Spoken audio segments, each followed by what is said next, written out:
यंदाच्या अर्थसंकल्पात सर्वसामान्यांसाठी काय असणार आहे हेच आजच्या या व्हिडिओतून आपण जाणून घेणार आहोत। नमस्कार, मी सुप्रीम मस्कर आणि आपण पाहत आहात हिंदुस्तान पोस्ट मराठी। यंदाच्या अर्थसंकल्पात विद्यार्थ्यांसाठी नव्या 5 IITs मध्ये 6500 हून अधिक विद्यार्थ्यांना सामावून घेण्यासाठी तिथल्या पायाभूत सुविधांमध्ये वाढ केली जाणार आहे। शिक्षणात कृत्रिम बुद्धिमत्तेला चालना दिली जाणार आहे। त्यासाठी 500 कोटींची तरतूद अर्थसंकल्पात करण्यात आलेली आहे। तसंच महिला आणि SC/ST प्रवर्गातील उद्योजकांच्या सर्वसमावेशक आर्थिक विकासासाठी प्रगतीसाठी अर्थमंत्र्यांनी नवी योजना आणण्याची घोषणा केली आहे।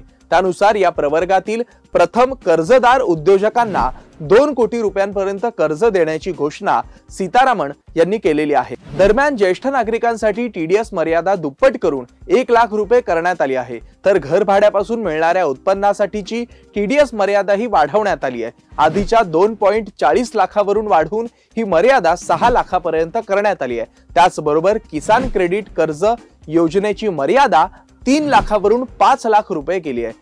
मर्यादित पीक देणाऱ्या 100 जिल्ह्यांसाठी पहिली पंतप्रधान धनधान्य कृषी योजना राज्य सरकारच्या भागीदारीने राबवण्यात येणार आहे। तिचा लाभ 1,70,00,000 शेतकऱ्यांना होणार आहे।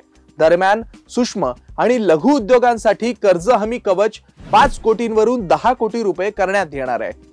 खेळण्याच्या निर्मितीसाठी मेक इन इंडिया अंतर्गत योजना सुरू केली जाणार आहे। तसंच येत्या 3 वर्षात सर्व जिल्हा रुग्णालयांमध्ये कर्करोग उपचार केंद्र सुरू होणार आहेत।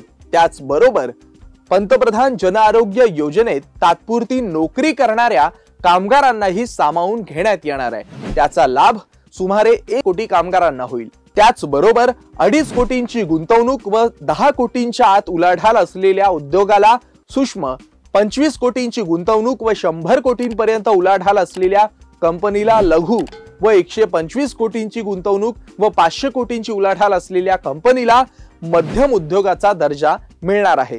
तरी या अर्थसंकल्पात सर्वसामान्यांपासून उद्योजकांपर्यंत कोणत्या गोष्टीची तरतूद आहे हे आपण आजच्या व्हिडिओतून जाणून घेतलं। तरी तुम्हाला हा व्हिडिओ कसा वाटला हे कमेंट करून आम्हाला नक्की सांगा। असेच माहितीपूर्ण व्हिडिओ पाहण्यासाठी हिंदुस्तान पोस्टचं YouTube चॅनल सबस्क्राइब करा। व्हिडिओ आवडल्यास लाईक करा। धन्यवाद।